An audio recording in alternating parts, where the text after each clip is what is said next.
first thing that I'll say is it's just a good reminder that as long as you stay open-minded and you just solve one problem at a time, you never really know where your life's going to take you. I could have never planned any of this. But the ability to see opportunities as they start to present themselves, and then you kind of take that opportunity while it's there. That's the key.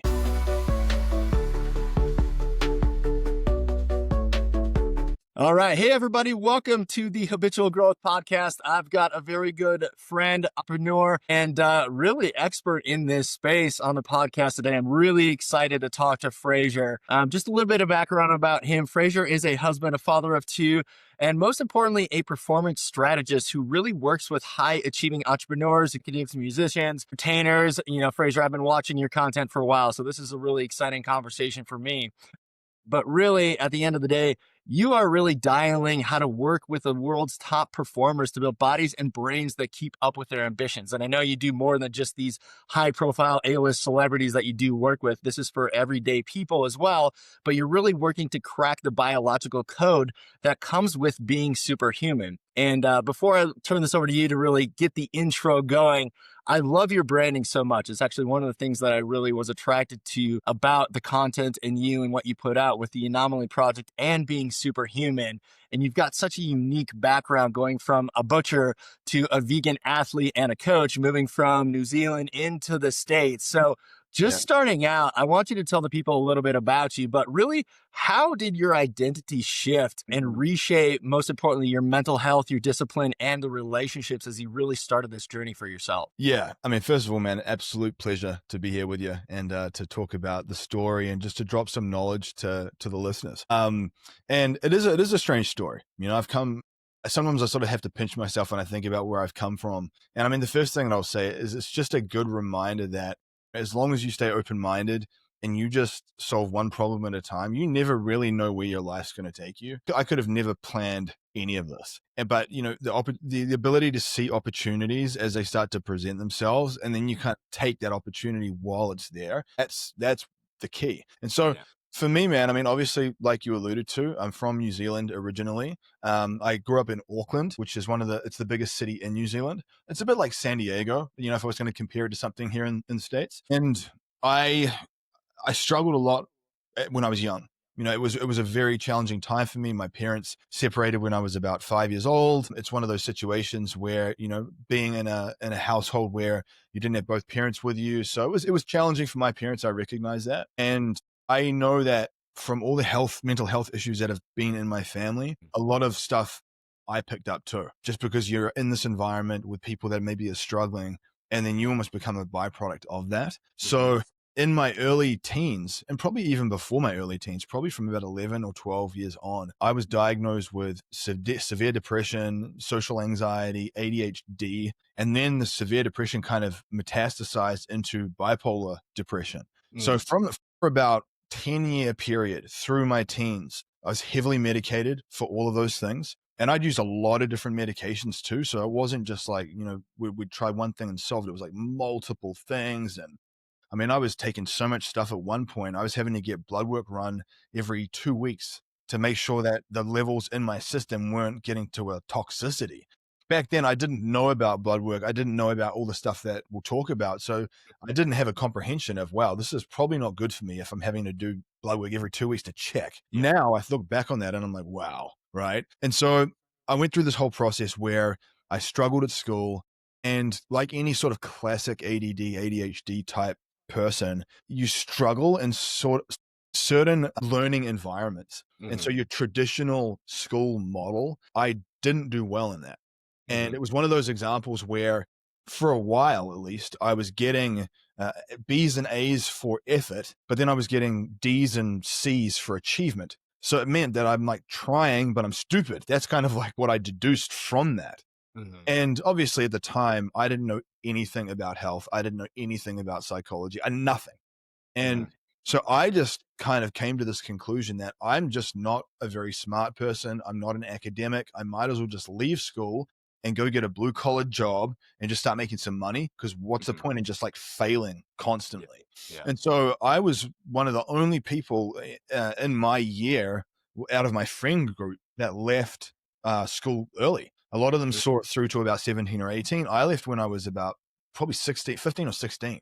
mm, And at that point, it was like the path of least resistance, man. I mean, this is a classic example where I was working part-time in the butchery mm, after school just to kind of clean up. And I thought to myself, well, I've already got a job here. Why don't I just like ask them if they need full-time employment? And they were looking for an apprentice. And it's like one of those things where there was no plan. I didn't have some grand plan to become some butchery savant. It was just the path of least resistance. It was the thing that was right in front of me, and I just walked that. And obviously, looking back now, it's one of those things where you don't often realize how much your environment affects your mental health and performance till you step back and see it from like a bird's eye view. Where I going into the butchery, I mean, the guys in there are drinking a bunch, they're smoking a bunch, they're doing drugs. Some of them would like beat their wives. I mean, like I'm talking like kind of like almost like criminality type stuff. yeah. Just very rough people. And I think in part, like to work in an industry like that, you're already going to be pretty rough and dysfunctional to start with. Mhm, It's mhm, not a pleasurable industry. It's not a nice industry to be in. So it's rough and dysfunctional. So mhm, I'm this mentally ill guy going into this very rough and dysfunctional environment where I'm going to be like right at the bottom of the pecking order. It's like a wolf pack, and I'm right at the bottom. And so I'm getting like preyed on, beat on, like, getting all the worst jobs you can imagine. I had like boiling hot hoses because the hoses in the butchery are super hot because they have to mhm, be hot to clean everything. I had like hoses shot in my face. There were people would like throw knives at each other. I mean, it's like wild. Anyway, it's like it got to a point where I've been doing this for a while, and like a lot of things, man, you get to a point where you just feel like if I don't change something, I don't even know if I'm going to be here.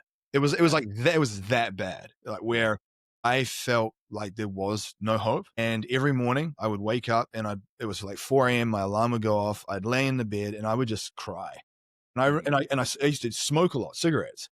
And I remember just like lighting up cigarettes in my bed at 4 in the morning and just smoking and crying because like I thought the idea of going to this place where you're getting blasted in the face with hot fire hoses and like getting assaulted and insulted was just like awful. And the pain got to a point where I was like, you know what? I'm just going to have to take a leap of faith and just leave. Long story short, in that moment, man, it's like I just like walked away from my old life. I mhm, walked away from that industry. I walked away from a lot of the people that I spent time around. I started to go to the gym and work out after my therapist that I just started to see suggested, hey, you've got a lot of anxiety, you've got a lot of like aggression and just like frustration. Maybe mhm, you need to kind of find a way to discharge that energy. mm, And I mean, as you know, man, now with podcasts like this and YouTube, and I mean, like we've been able to form a connection. The internet is a great place for that stuff. mhm, Back 20 years ago, that was like there wasn't that stuff. I mean, this was right at the early stages of YouTube where yeah, people weren't putting out like informative videos on mental health. And I didn't know anything. I didn't know that you training and like mhm, working out could actually help your brain, like yeah, make your improve your state and your mood. I thought that working out was just for like bodybuilders that want to be jacked. That's all I knew. It's either for fat people that want to lose weight or it's for bodybuilders that want to be jacked. I had no idea that it could affect your psychology, your mental health, your performance, anything. mhm, mhm, And I didn't even know that the food could. I didn't even know that your diet had an effect. And that was actually very common. Back then, most people really, like the mainstream population, didn't really mhm, know that diet has a massive effect on your performance, your mental health. Training has a massive effect. And I started to go and train based on his suggestions. And I noticed that I started to feel a little bit better, man. Like I started to notice that like these improvements. The mhm, main thing that really kind of got me hooked into it was I could see how my body was changing. I mhm, was always this runty kid. I was either at one point I was like overweight because I got off a bunch of the ADHD medications that usually suppress your appetite. So for a while when I was on those, my appetite was so suppressed, I was kind of a skinny fat basically, because I yeah, didn't work out. And then when I got off some of those things, I got kind of chunky. So it's like I'd been down both ends of that spectrum. And what I noticed was that as I started to train more, I noticed how I could change like my body. And it was probably the first time in my life where I felt like I had control of something. I felt like, okay, I have control of this vessel. The work that I put in, the effort that I put in, it is directly sort of reflective in the result that I'm creating. And for someone that maybe struggled with their confidence and struggled with clarity and just felt like you'd failed at so many things, that was quite an appealing notion to Mhm. just feel like, okay, this is something that I can have some degree of influence over. Yeah. So basically, that was really what propelled me down the path of learning about all this stuff, Yeah. learning about. And so I went back and studied nutrition and human structure and function at college, which is kind of like physiology. And that just kept me leading me down the path, man, where I then did I was sort of like doing a hybrid approach of like some training stuff and some dietary stuff. And it was interesting because I was brand new to the industry, and I was really like starting to try to clean up my life. And I'd walked away from a lot of the old people that I used to hang out with. And I'd spent about a year just in what I call monk mode, where I didn't go out anywhere. I just go to the gym and work out, sit at home and watch like Discovery Channel and National Geographic. I had a little dog called Ellie. And so I just had this responsibility of having this little dog. And I just basically like put all the distractions to the side because I was so tired of the drama. I was so tired of all the drama that came with my life. There's so many things I haven't even mentioned, but all the drama was just ridiculous. And so when I started to learn about these things, I started to get online more to learn about, okay, how do you even run a business? How do you operate a fitness brand? And that's where I met my wife in one of the Facebook groups. So Okay. my wife had a gym that she owned with her mother in Louisiana, and we connected because we were in sort of these same, I don't even want to call them masterminds because they weren't even that. This is, probably 14, 15 years ago. And it's funny, man, because we just clicked. We just clicked, and I got to a point where we'd been friends and connecting for about a year. And I thought to myself, if I don't just at least get on a plane and come over here to see what could happen, it will be one of those situations where you always wonder what if. You Mhm. always wonder, like, you'll be 80 years old, man, on that rocking chair of life, looking back and thinking, what if I had the courage to just go? Like, what Mhm. could it have been? And Mhm. so I had that notion in my head, and I was still dealing with a bit of anxiety. It's not like I was eradicated every ailment I had. But at that point, I realized that I would need to get off my medications because if I was going to come to another country and this was going to work out, like it's hard if you have prescriptions in one country. Can you imagine trying to move your like medical file from like one country to another and like plug into another? It's very difficult. Like it's not Yeah. straightforward because all the, Right. the legislation and the rules are different. So I kind of thought to myself, this is like an opportunity for me to get off everything. Mm. And so I'd been on stuff for 10 years and I got off everything. I obviously did it strategically, and I had a strategy, and I was, Yeah. talking with my doctor and stuff, Mhm. but got on the plane, man, and came over here. And 13 years on, we've been married for 13 years now, and we have 2 kids, and we live in the Smoky Mountains. And man, I've just been able to do this amazing thing. It's how we've connected, Yep.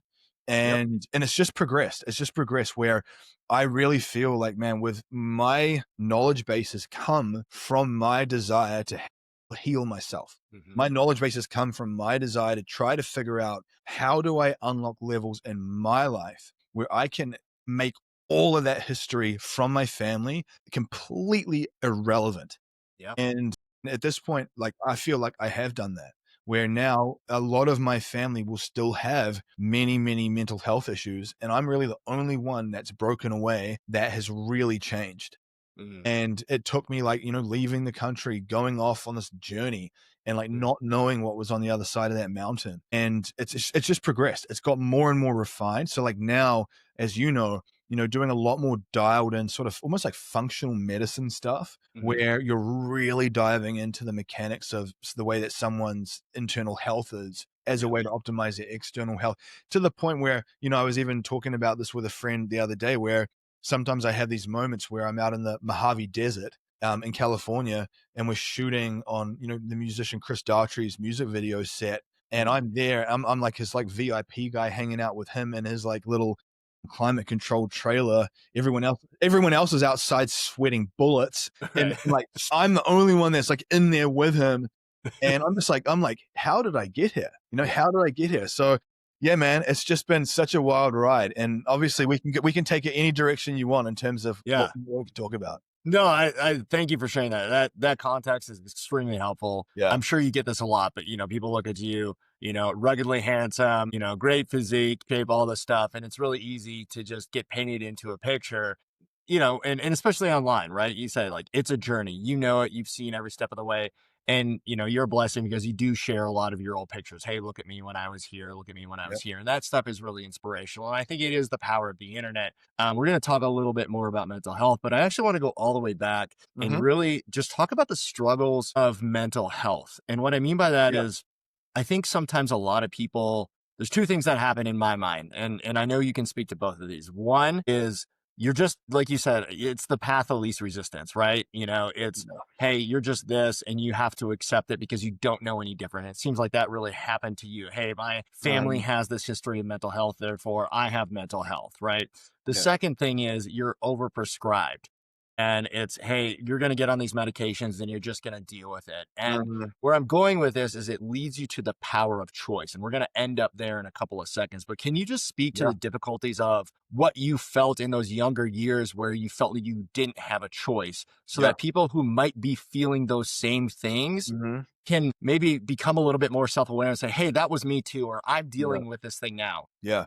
Yeah. I mean, it's definitely one of those things where I had the belief that this was just genetic, purely genetic. It was just the way I am, and Mhm. that I'm just going to manage this for the rest of my life. And I was given that belief by the doctors around me. It wasn't obviously like, and I don't even blame them. Like Mhm. on one hand, yeah, sure, like they really should know better and they should be better. But at the same time, I just take ownership of that myself and say, you know what?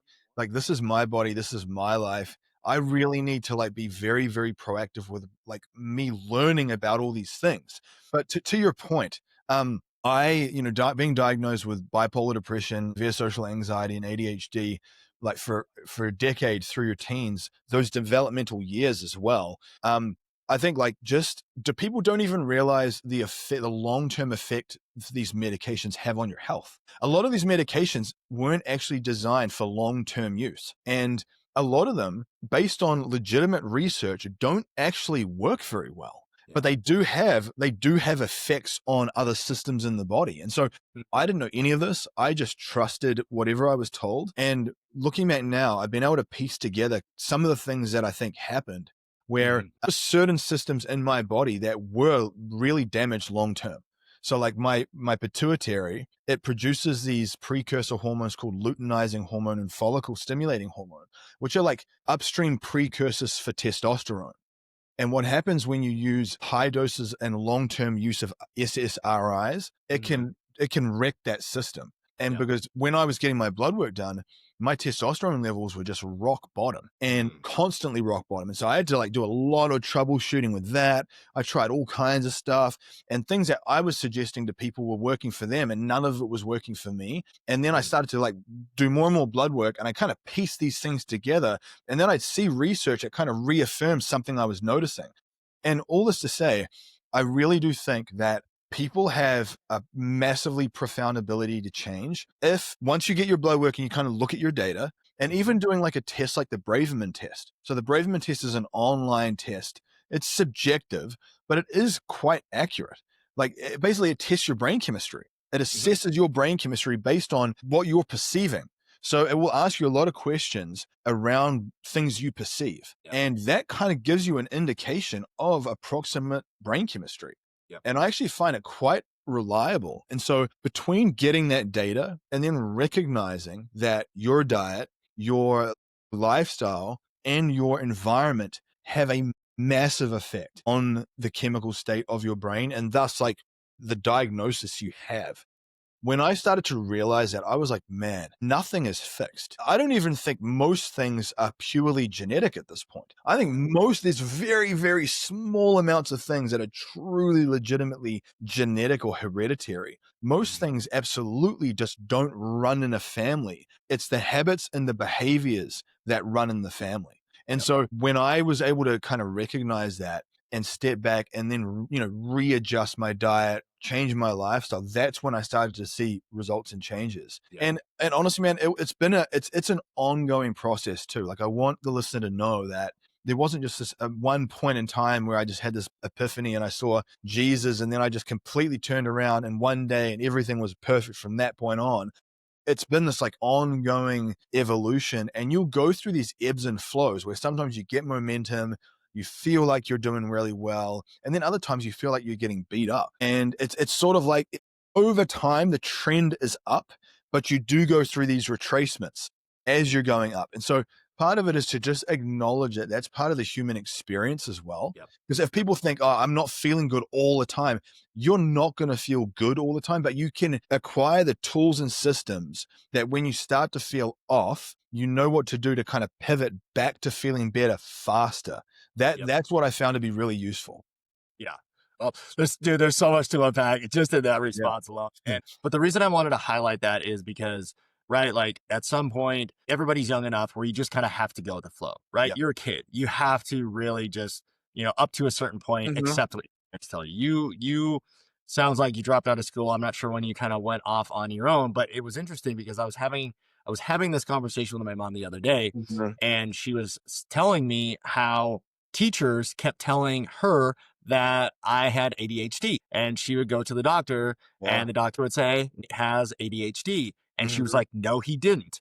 And she never put me on any medication. And what Man, was it's so really good. interesting about that is it took my parents to push back on that diagnosis. And Yeah. again, I'm in Yeah. my 40s, but this was, 20, 25 years ago. Yeah. Actually, probably longer than that. Mhm. But, you as a parent, as an example, right, with the power of choice, you've lived this. And so I Yeah. just want to bring that up because parents, That's a where really good their point. kids are out there right now and going through some of this too, there's a Yeah. lot of things that you can be doing for your kids before they can get to the point where you trust them enough that they can start to make their own decisions and craft their own path. They don't have to accept everything that is given to you. And Mhm. especially, as you know, dude, in Western society, we are so fast to prescribe before we do any of these other things that actually have probably better long-term effects for us. Man, that is such a good point about the fact that you're not just trying to fix yourself and solve your own problems. You have an ability to like pattern interrupt and change the trajectory of your children's lives.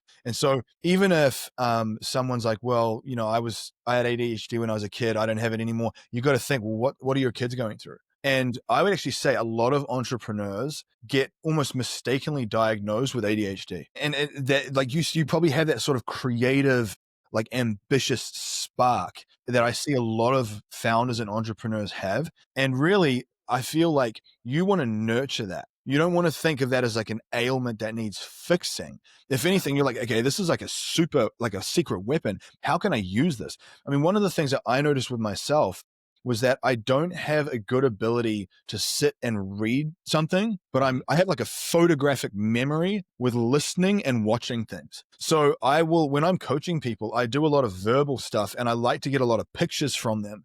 You'll notice I don't do a lot of writing because it just doesn't metabolize in my brain that way. And so if I was trying to fit myself into the sort of conventional model, I'm thinking I'm stupid and I'm reading slow. But my wife will say, like, I can remember stuff that I watch and listen on a 3-hour podcast and I can retain everything, like everything. And I can remember it long term. And that's why I have this massive knowledge base. Yeah. But yet in the wrong environment, I would be stupid. I would be like someone like, in your situation, your son's got ADHD. We might want to medicate him. And that's only one diagnosis. You got to think about the mood disorder stuff, Yeah. depression as well. And so do you want to sedate someone with something like that and just kind of numb them? And again, there's probably places and times where maybe these things under acute situations is appropriate. But what I would say is, especially as parents, and I know with your family, you're very conscious about how you all eat. You're very conscious about that you all have an active lifestyle. You're very conscious about the way you guys do everything, and you guys lead from the front as an example. And so for the parents, I mean, it was such a good point, man, that as a parent, you being that example, I'm so thankful and just blessed that our children get such a educational lifestyle around health. Yeah. They have so much knowledge. My daughter's 7. and she has so much knowledge at this point with her health. She doesn't even like to eat junk food. Yeah. She's so used to eating clean and finding cleaner, like fun alternatives that anytime she has something that's your standard processed stuff that most people love, she doesn't even like it. Yeah. It doesn't make her feel good. And so it tells me that that food, when your body is really dialed in, that food's like poison to you.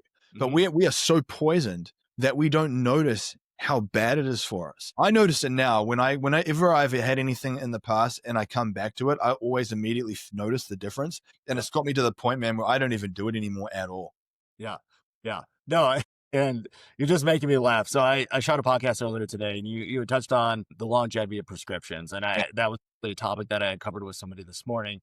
Full transparency for the audience, Fraser and I are not physicians. Like, you should always consult the doctor, nor are we saying medication is terrible. We're just saying there is a point to which we think you should actually be self-aware, try other things before getting to the point where it is and becomes a necessity. Because what I was going to say is, like, I've been on SSRIs before. I've had chemical imbalances, but the power of choice really comes in where you end up being in a space that now when I take medication, or like you're saying, like when you have food that is like super processed, it doesn't feel good. Like, I will actually go out, and even if I have an ibuprofen, I can tell in my body, something isn't right. Like, I shouldn't be doing this. I need to, probably eat a little bit cleaner. Maybe I need to get outside and get some vitamin D, maybe, and more likely for me, I need a lot of sleep that I don't get. Right. And as an entrepreneur, that's always hard as a business owner, but just trying the basic things, sticking with a plan for a while, not, hey, Nate, you're going to have 1 day of sleep and everything's going to clear up. Hey, Fraser, you're just going to get off that medication and all of a sudden you're going to be great, right? You are a person that is very intentional with your time.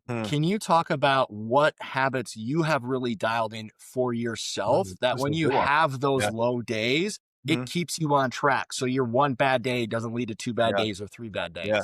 This is a really good question, because what I find, especially this time of year, this podcast is being shot, statistically, the last 6 weeks of the year, 80% of all the body fat that someone will accumulate over a whole year is in the last 6 weeks. So if someone gains 20 pounds in a year, they will literally gain 16 of those pounds in the last 6 weeks. And it makes sense because it's Halloween, Thanksgiving, Christmas, and it's colder. People get more sedentary. There's lots of like festivities and stuff. And so it's really, really easy to let that 1 day become 2 days, become 2 weeks, become 2 months. And then before you know it, you're 20 pounds heavier too. So I think it's a great question. And there are literally levers you can pull that will help kind of course correct the plane. Like, I think of it like your physiology, about like an airplane, and you might be going into a bit of a nosedive, and you can feel yourself starting to like nosedive down, and you can see like the altitude drop, and you can see the ground, and okay, like I can't keep going down this way. And there's levers you can pull to literally like balance out the plane and then get it back up. And I found that some of them it's definitely, the sleep is a big part. So you really need to try to prioritize a very regular sleep wake cycle. And what I mean by that is, even if you go to bed at 11 and wake up at 7, you want it to be very, very consistent. What I found, and the data even supports that, a sporadic sleep wake cycle where, one day it's like 8 p.m. and the next day it's 11, and then the next day it's like 9, and then it's midnight. That's worse for you than even like shorter periods of sleep. So I make sure like every day, and obviously there's going to be like the odd occasion where there's some type of like evening event. I get that. But as much as you can, same routine morning and night. And we can talk more about sleep stuff if you want, because that's a whole topic in and of itself. But there's a way to like calm your nervous system down to basically shift from fifth gear to fourth gear, all the way down to neutral. Because if you just go lay down in fifth gear, like most entrepreneurs do, you'll just be wired and tired, and you won't get REM or deep. I go through this like transitional process where I'm downshifting. And I've noticed that when my sleep is good, it's like the high tide that rises all ships. So many other metrics improve. Your heart rate comes down. You lose a bunch of water retention. Cravings decrease. You have less brain fog. Most people that have ADHD, they're probably just chronic sleep deprivation, and they don't even realize that that's part of the problem. I would say another component outside the sleep stuff is regular movement. Now, when I say movement, I'm not just talking about you don't need to work out 2 or 3 times a day if Yeah. you're not recovering well. But Mhm. what I do is I'm a big proponent of getting my students to get a standing desk and a walking pad. And if they have an office home setup, to leverage that as much as possible, where they just set it to like half a mile or 1 mile an hour. It's Yep. really slow and you just plod along slow. Now, periodically through the day, go for a little power walk around your neighborhood. Yep. And what I'll do is I time it. So I look at my workflow, like, this podcast right now, and then I'll have a call a bit later on. And so what I do is I kind of mentally map out, okay, where are the times where I can go for a quick power walk around the block? Yep. And what I'll do is I'll get out there and I'll get out in the light. Sometimes I'll literally take my shirt off. So I'm getting the sun on the skin. Yep. I'll get a bit of a reasonably paced walk on, and I'll multi-purpose that time. So I have Chat GPT on my phone, and I have a GPT that can speak like me in written form. And I'll literally dictate emails and messages to coaching students. It cleans up all the grammar, it cleans up all the sentence structure, and then it sends it to them. And so I'm walking in between these sessions, and I'm like sending off like stuff. Now, I don't do that all the time. Like sometimes you just want to actually decompress, but I just want the listener to realize that you don't have to be like, well, I'm so busy, I can't go for all these walks because I need to send emails. No, you can find a way to do both. And so outside of the walking, I think when you combine walking with sunlight, there's Yep. something about there's something about light exposure with movement that really charges up your brain chemistry and your mitochondria in a way that I just don't think you will ever get if you're just in an office cubicle, or you're in your office at home and you're under artificial light and you're not getting outside. Yeah. I stack these bursts I call them movement snacks. So through the day, little bursts every sort of hour or two. And that's outside of me just walking like all day while I'm working on my walking pad. Outside of that, in terms of performance stuff, there's obviously, we can talk like supplements and things, but I'll tell you, man, like most things don't work that well unless you have the basics locked down. You can use Mhm. NAD and peptides and all the things, and they can help. I found like, high doses of creatine can be useful, a double serving of omega-3s every day, a little bit of like methylene blue potentially. There are certain peptides that can help with brain health and inflammation, but it doesn't replace those basic fundamental things. And one other thing that I would say in terms of, if you're feeling like you're going into that nosedive, I would say, and this is not necessarily like dietary tactics related, but it is related to sort of feeling connected, is that when I'm walking and I'm outside, I will often send someone a quick video message or a quick voice note or a quick text, just like praising them, giving them some love, giving them a compliment, just connecting. Yeah. And I tell you, man, as a husband, as a father, as an entrepreneur, like we need to connect with people at some point. Like I know a lot of us are like lone wolves, but I also know that when I'm sharing knowledge and I'm giving someone some support, you feel that energetic charge from that. Mhm. You feel something. And I really do think when you stack all of those things together, that really helps you at least get out of those nosedives faster. Yeah. And that's my own experience. And I do this stuff like every day. Yeah. Yeah. And you do it much more hardcore than most people. And I don't mean Yeah. like you just Oh, I you do. Yeah. well, I know that, but sometimes I think people look at a person like you, right? In shape, always working, looks super successful. When Yeah. you start to peel back the layers of things, right? To Mhm. me, as on my own personal journey, it really comes down to like, what are the choices we are making in our life? And one of those that I really had to digest was one, am I controlling my life or are things controlling me?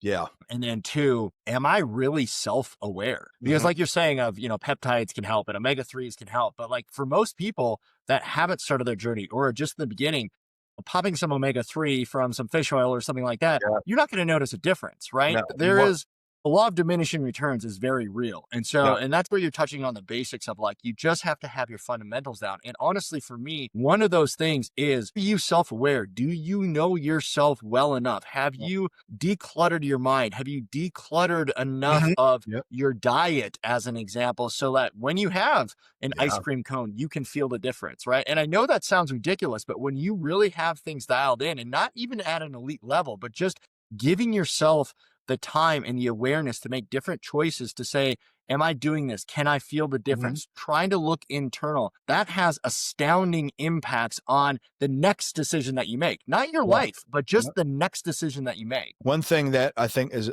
amazing that you just said, and I call it future pacing how you want to feel. So I'll talk to my students often about this notion of future pacing, where think of a time where you ate a bunch of stuff for Thanksgiving and you got really bloated and you felt terrible, like you felt like you were constipated, you felt exhausted. The next day you woke up, you felt like your cravings were through the roof. That happens often when someone overeats. The next day they get a lot of cravings. Yep.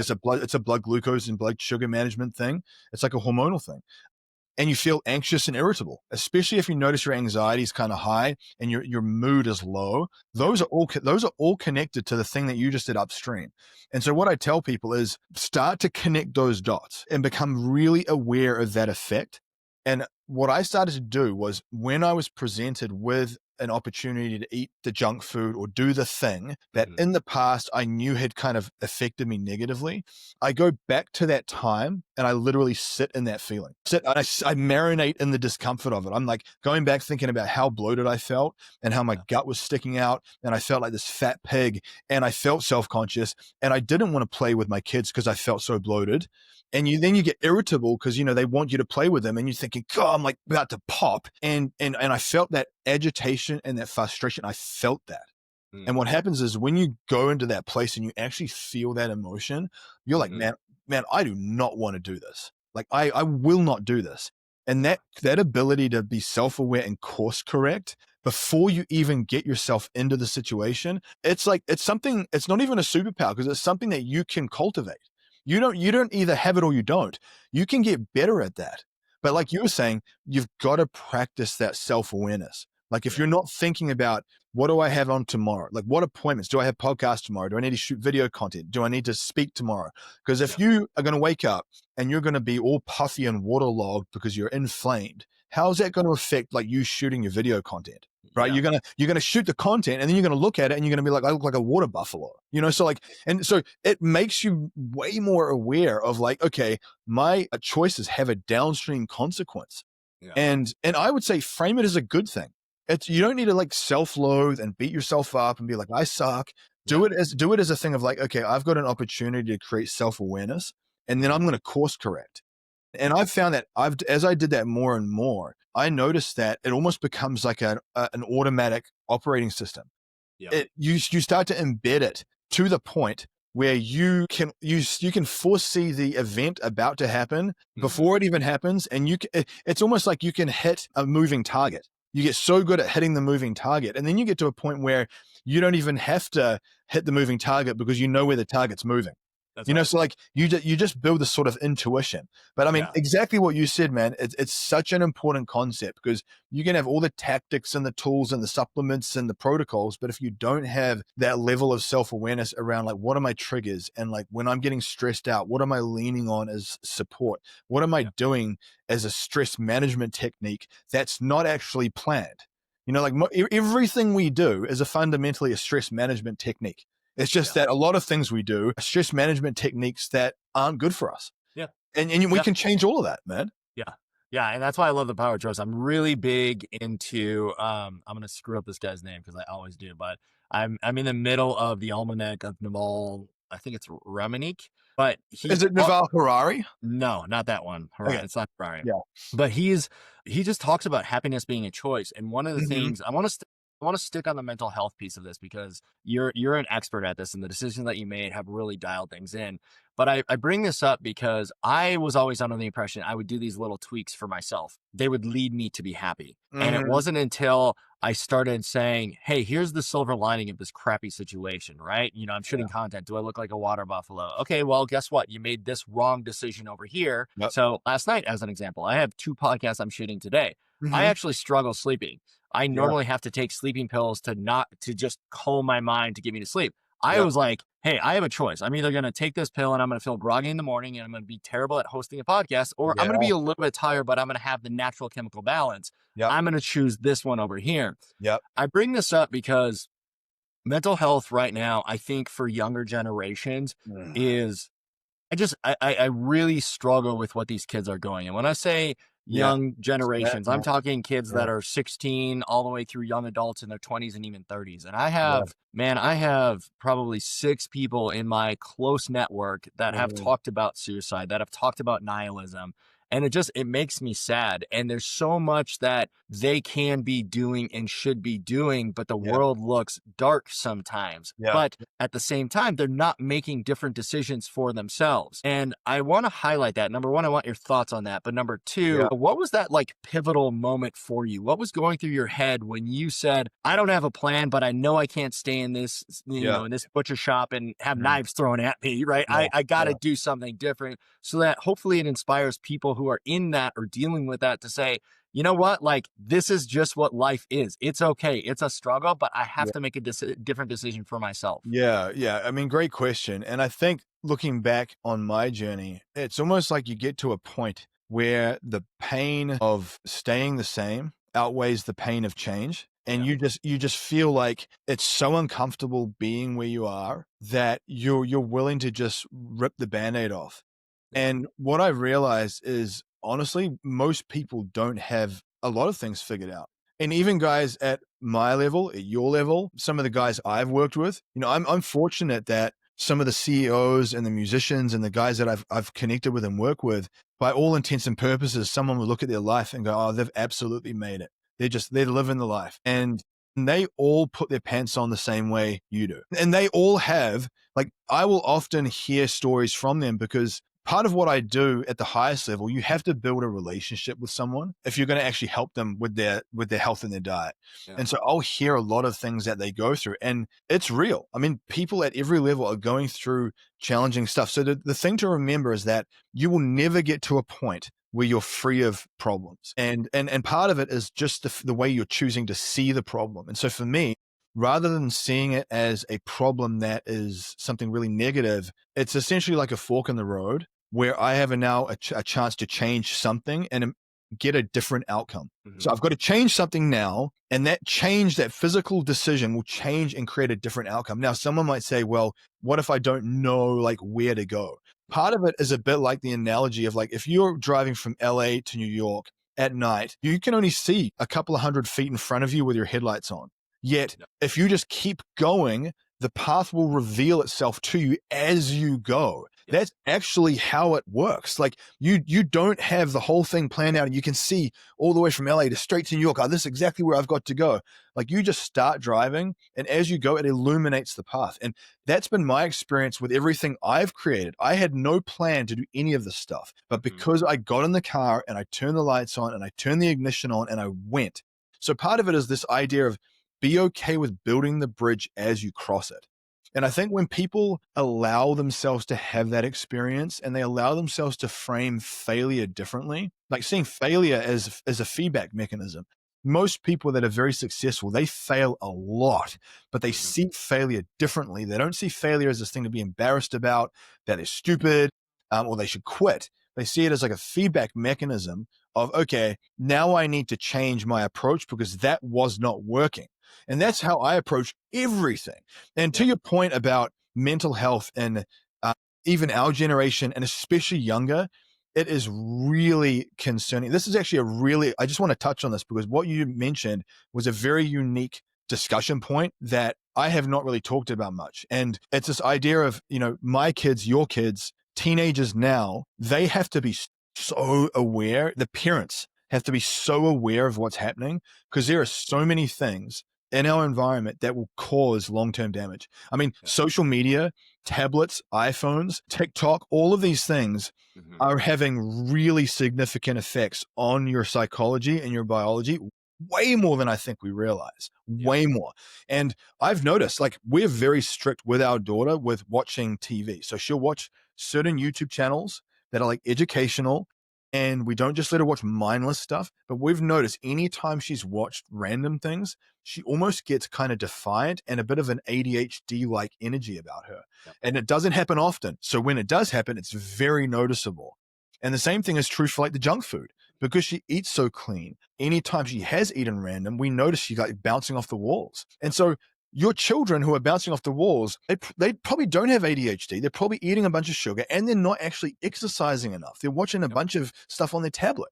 And so Hmm. I think those two things, and then just medicating everything, like you said, like solve problems in the right order. I mean, let's address diet. Let's address some movement. Do they have a good sleep pattern? Are they getting outside every day and playing? If they're doing those things, then address medication and stuff, right? So like you're trying to solve problems in the right order. And then the next thing that I think is really important to be aware of is all the AI stuff now, because there is research coming out now that's showing that when people use a lot of AI, it's actually causing like decreases in brain function in certain areas of our brain.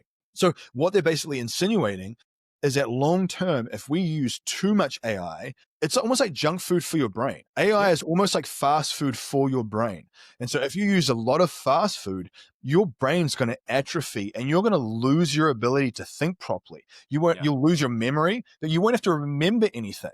And Yep. so you'll literally have early onset dementia because Yeah. your brain is so weak. And so Hmm. our kids and young teenagers now, they have to be so aware of these things and make sure that, as a parent, get your kids' diet dialed in. You don't obviously have to go get them blood work when they're young, and then no kid's going to want that. But get their diet as healthy like yours. Get them using like a kid's multivitamin. I mean, there's a gummy that we use for Zia called Gruns. So Gruns, Gruns, and it's like a little superfood multivitamin gummy that's sweetened with allulose. It's like a clean little gummy and it's got a bunch of superfoods in it. It's a multivitamin. So we use those things because I recognize as an adult, those things are good for us to do. Yeah. It's going to be good for them. And so Mhm. to your point, man, like I would say in general, we need to be more mindful now than ever. But I also think that because there's so much opportunity with information out there, like this podcast, like anything, you can find so much good information that you have the ability to change way more effectively than ever before. So don't feel like we're fighting AI and we're fighting all this stuff. Now, because of a lot of those things, you actually have a lot of information that can help you too, you Yeah. know? Yeah. Yeah. Yeah, that was a great answer. And again, every time Mm. you responded, there's like seven things I want to touch on, but Yeah. I know we can't. But it's funny you mentioned the AI piece, information overload, lack of people's brains. The Mhm. joke is right. If you've seen the movie Idiocracy, Yeah. and Oh, you watch it, just because it's the same thing. To me, it actually reminds me of. Have you seen the movie Wall-E? yeah. Yeah. When Yeah. they're like floating in the blimp or whatever, and they got all the food coming to them, and they can't even walk because they're so fat and they're not using their brains. Yeah. But I take that as reality. I know it's a cartoon or an animation or Yes. supposed to Yeah. be a comedy, but I look at the way society is going sometimes, and it's like people's lack of decision making, people's lack of Yeah. wanting to get uncomfortable and take risks. Yep. You talked about a couple of things that I really want to drill into because one, getting to the point where you're unhappy with your life is one thing. But Yeah. like you said about these kids that are in their teens and, even young adults, driving to LA was a great example. Mhm. But you knew where you were going. You were going to LA, right? And so I think it's really important for anybody, but particularly these young professionals, these, teenagers that can start to make decisions for themselves. You have to understand what your identity is. Who do you want to be? Fraser wasn't just some guy that decided he didn't want to be a butcher and then let's see what the next thing was. He Mhm. said, I want to be a person that is healthy. I Yeah. want to have longevity and set my family. I want to break away from these stereotypes that have been in my family history. So you have to have this identity target or destination that Yeah. you're working Yeah. towards. And then the path really does unfold in front of you. But if you don't know where you're going, I think there's so much importance in that. If you're going to Yeah. be somebody who is successful and an entrepreneur, you've got to build up the self-confidence. You have to build up the self-belief that you can handle not knowing what's past that 100 feet in front of you on your way to that destination. Yeah, I mean, it's very true. And someone might say, well, how do I discern what that identity looks like? And one of the things that I've found useful and I think about is look around you in the world and who is modeling and who has a result that you admire and like. I Mhm. mean, part of this is where people get their faith from, with Jesus and God, is like they look at the way he lived and they're like, I want to live like that. Yeah. Right. And so like they use that as like a compass and you can apply that to like entrepreneurs you like, or anyone that in your life. Like, think about this: who in your ecosystem, or that out there in the world, that has the body and the health and the vitality that you want? Who has Mhm. the family and the connections and the relationship that you want? Who has the business and the sort of business acumen that you Yeah. want? Follow them, study them deeply, and then model what works. And I Yeah. tell you, like, even just that alone, because then that way you don't have to reinvent the wheel. Very Yep. often you're thinking, man, like, I don't know I don't even know who I am. And part of it is like, no one really ever does. It's that concept of, like, driving and illuminating the path. And like I said, having people that you sort of look to as an example of what you would like, a character trait or a set of values or something that you admire. And so Mm. that I've done that, like, with faith, with business, with everything. I'll even do that with family. Like, I'll look at guys that have a good relationship with their wife and with their kids, and Yeah. I'm like, what do they do? Like, Yep. what, like, and not even what they do, but how do they show up? Like, what does their energy look like? When Mm. they're with their family, what does the energy look like that they have? Yeah. And I study that, man, and I tell you, like, that in and of itself has been really transformative. And that's the beautiful part of, people can bang on social media being this toxic thing, but if you use it that way, it's very powerful. I mean, Yeah. I'm in the mountains like a mountain man. I don't have people that I can hang out with all the time. So, like, I have this ability to, like, follow people and connect, and like, and your limitation, all it is, the only limitation you have is the constraints that you think you have. That's right. And as soon as you start to, like, model what works and study these people, and Mhm. even if it means investing in yourself to get in the rooms with them, that's one thing that I think people need to acknowledge, is that very often you have a crowd of entrepreneurs and personal development people that are used to investing in themselves. They're used to, like, getting the coaching, getting the courses. That's normal to you. It's Yeah. normal to some people. Some Yes. people, they've never thought, they're like, a coach? Like, why would I want a coach? Yeah. Like, and they can't wrap their head around having a business mentor, around, like, a mastermind. What do Yeah. you do in that? Do you just, what, like, why would you spend $1,000 a month on that? And they Mhm. can't understand that it's for the time collapsing of you to your goal. Like, Yeah. and getting into proximity of these people that have the result that you want. That's right. Like, if you want to get to study people properly, you're not Yeah. always going to get it just by following them on Facebook. Sometimes you need to get into their ecosystem. So if they're doing calls and you get on one of their calls every week and you're just, like, taking notes about, and how is this guy communicating and how is he sharing stuff? Yeah. And I tell you, man, like, you can reconfigure your whole life and identity like that. I mean, I've literally looked back on who I was as a butcher, and it's a different person. It's literally a different person. Mhm. None of it's like just because I'm special. It's all learned skills, all Yep. of it. And Yep. so I say that out of humility, that because it's all learned skills, like, anyone can do this. Like you said earlier, if they stick on the path long enough. Yep. That's the thing. It's got to be a longer term play, right? It can't just be like this hard push for 8 weeks and then you burn out. You've got to raise that baseline long term. Yep. And part of that, man, is just like we say, like, keeping the non-negotiables intact every single day and having Mhm. a set of core principles that you use every day as, like, your compass, you Yep. know?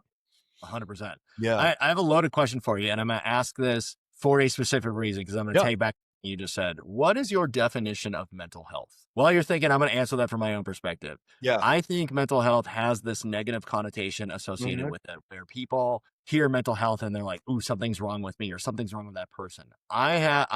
This is more for me. I used to think that. I now think that mental health is leading somebody where you have who are always working to the next level of your potential and mental capabilities. Mhm. You are living the most successful life or fulfilling life that you can. Yeah. Yeah, I would say it's like, it's that, and it's your ability to cultivate a level of cognitive resilience where, as you go through life and life presents challenges to you, Mhm. you get more proficient at navigating those challenges, where you actually grow and learn through them, Yep. instead of them, like, pushing you into submission and Yep. crushing you. You build a strength. You build a cognitive, it's like a cognitive workout. So as you go to the gym and do your physical health, your mental health in many ways is just a metric by which you can say, am I doing the things on a day-to-day basis that would allow my brain to be in a state where Mhm. I can live the most fulfilling life possible. And when I Yeah. say fulfilling, I could say the most happy life possible, but like we have to realize like life is not all just happiness, but That's it right. can be fulfilling. Yeah. That like fulfillment's not always fun. Fulfillment's not always happy. Sometimes it is painful and it's difficult, but it's meaningful. And I tell you, man, like your ability to see the difference between just like something that's just like suffering versus something that's Mhm. like meaningful, that is like a mental health metric, I feel, in a lot of ways. Yes, I love that, and that's perfect. So I wanted to cover that because you talked about looking at other people's lives and then being able to either replicate that or Yeah. understand what they did. And when you were speaking about that, it reminded me of an exercise that Bree and I did. So both Bree and I are Christian, Yeah. and this week on Tuesday, so part of what we do now is we host couples over to our house, and you have to be married, you have to be in the church, and you have to be wanting a strong marriage. Yeah. And we did this because at one point we were in another small group and then we looked around and we were like, we, we said, let us look at relationships for people who are in their 60s, 70s, who have this beautiful marriage, that get along, that have a Yeah. wonderful family, that love each other. And Yep. we said, who do we want to mimic? And when we did the exercise, there was literally like two or three couples that we were like, yes, that. And then it hit us. And we had the discussion. We were like, that is sad that there's only two or three people in our entire network because we know a lot of people. Yeah. And to sit there and say we couldn't be in any other relationship other than two or three people, we're like, we have to do something about that. So Yeah. Yep. we made this choice, and it was we can inspire other people. We don't know who we're going to inspire. We don't even know if this is going to work, but we've got to get off the bench and start playing in the game. And so we set off on this path to host other couples. Not that we're perfect, not that we don't fight, not that everything is loving and It's because you're imperfect, but you want to that's right. learn. Yeah. That's right. And so we just said, we want to be that couple in 40 years. We want to be happily married and have a relationship that our kids can look at and say, wow, look at mom and dad. Look at how they treat each other. Yep. Bring in other couples who want that.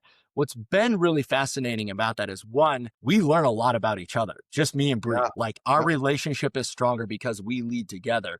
But two, we have other people now coming from our church that we have no idea who we are. We have two new couples this in the last 2 weeks that have come into our group.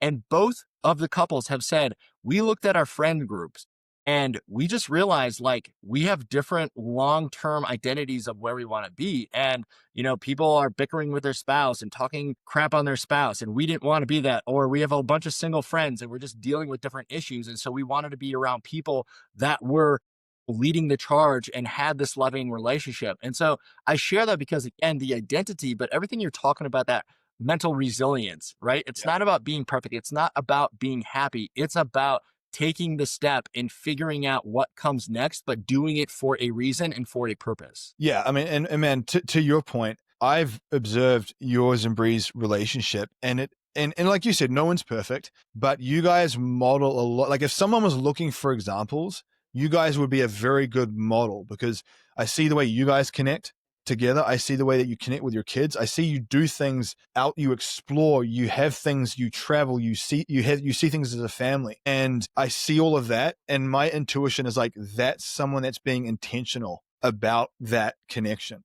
Mhm. And you can sense that intentionality.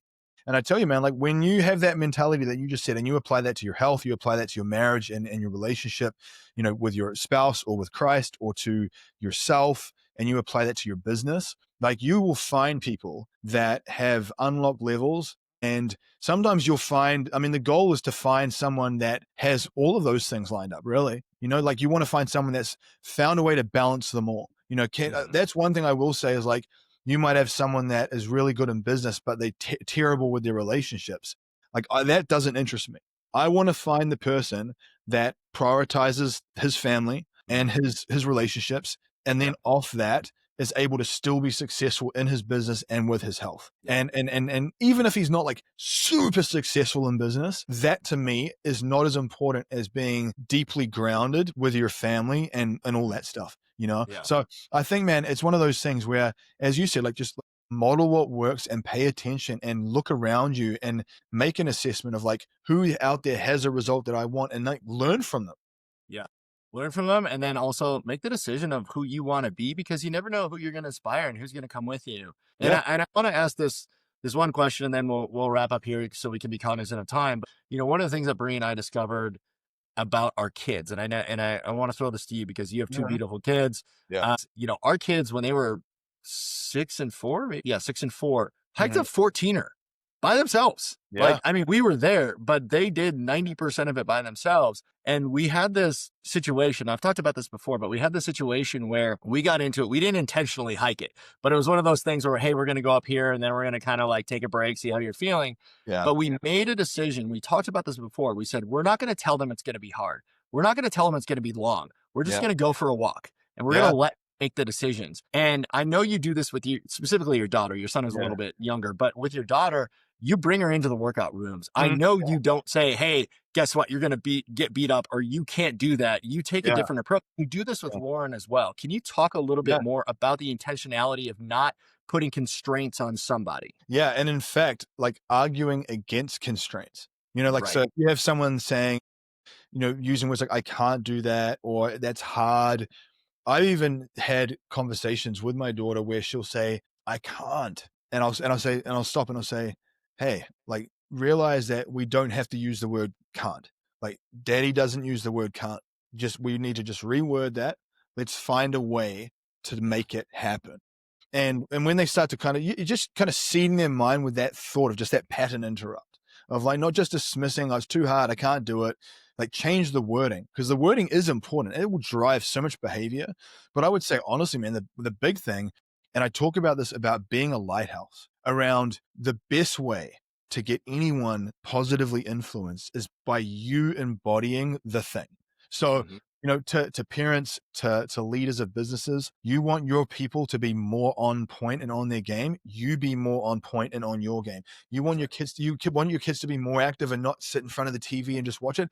You get up and you be more active and not sit in front of the TV and watch it. You have an issue with the people around you eating too much junk food. You lead from the front. And the thing to remember is that even sometimes you will do that, and people, if they're an adult, they still won't necessarily adopt what you're doing, but you can't force anyone else to change. You can only like invite them to based on you being a lighthouse. And so I've got people in my family, man, that know what I do, and they've never asked me a question relating to health ever. And it's unfortunate because they could learn so much, but they just cannot bring themselves to ask. Yeah. Now, I don't even hold on to that. I let them have their experience, Yep. and equally they have their experience and they have the result of their experience. And Yep. so, but with our kids, I think it's really useful to just say, what are the habits and the behaviors that I really want to instill in them? Now Mhm. I'm going to go instill them in myself first. And I tell you, man, like, it's such a good lesson, a teacher, Yeah. because, I even had a guy recently was talking about how his daughter is stress eating, and she's a young teenager. She's gained a bunch of weight. Obviously for, young teenagers, gaining a bunch of weight's like pretty not a good thing. It's very mentally challenging. Mhm. And I said to her, he's like, "What should I do?" And I'm like, "You need to work on your ability to manage your stress and not go to food when you get stressed." Yep. Because he would like snack and kind of deviate and do things.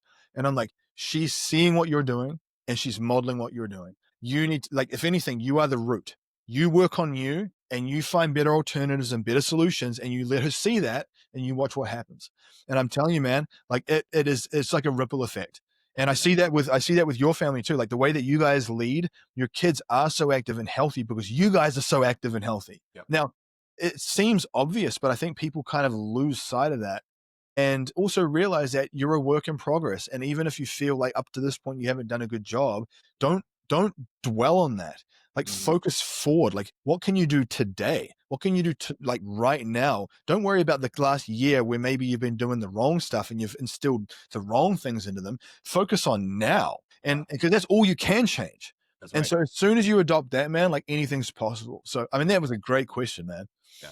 Yeah. I love that. Well, Yeah. like I said, I want to wrap this up here. Obviously, you are a wealth of knowledge, Fraser, Thank you, and man. believe it or not, I really wanted to focus on the mental health aspect, not the That nutrition was a thing. 'Cause I feel like you talk great about talk, that all and the time, yeah. but there's definitely going to be a part two for sure. Yep.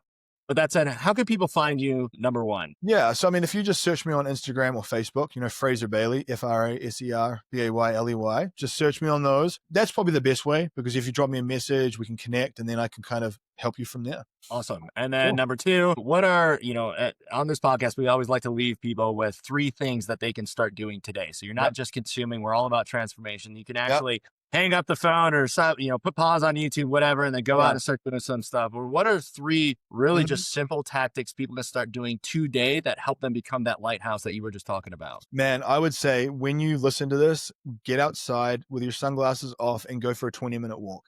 Like, go for a 20-minute walk, like go put on a podcast if you want, just walk. If you can walk with your spouse or your kids, do that, but get outside, walk for 20 minutes. The next thing I would say is drink a bunch of water. So get yourself just like really hydrated. Most people's issues, migraines, cravings, low energy, it comes from chronic dehydration, period. And then the last thing I would say is whatever you eat for dinner, wherever you are at with your diet, even if it's a Domino's pizza, get a Power Greens tub of salad mix and literally just like grab a handful and just like eat it. Just start eating a fistful of green stuff. And if you're a bit more advanced, get yourself some microgreens and throw a fistful of microgreens on your meal. Little things like that, man, they go such a long way long term. Like the compound effect of all that stuff is amazing. The small changes compound into something much, much, much greater. So, Fraser, this is awesome, man. I love talking with you. Thank you again for the patience and flexibility in getting the schedule. This is phenomenal. For the audience, thank you so much for watching. Definitely hit up Fraser. He is by far one of the best in the business. And as you can tell, not just an expert in the field, but he's got a big heart. He's got a smart mind. He's really going to steer you in the right direction. So thank you, sir. We will chat soon. Appreciate it, buddy. All right. See you.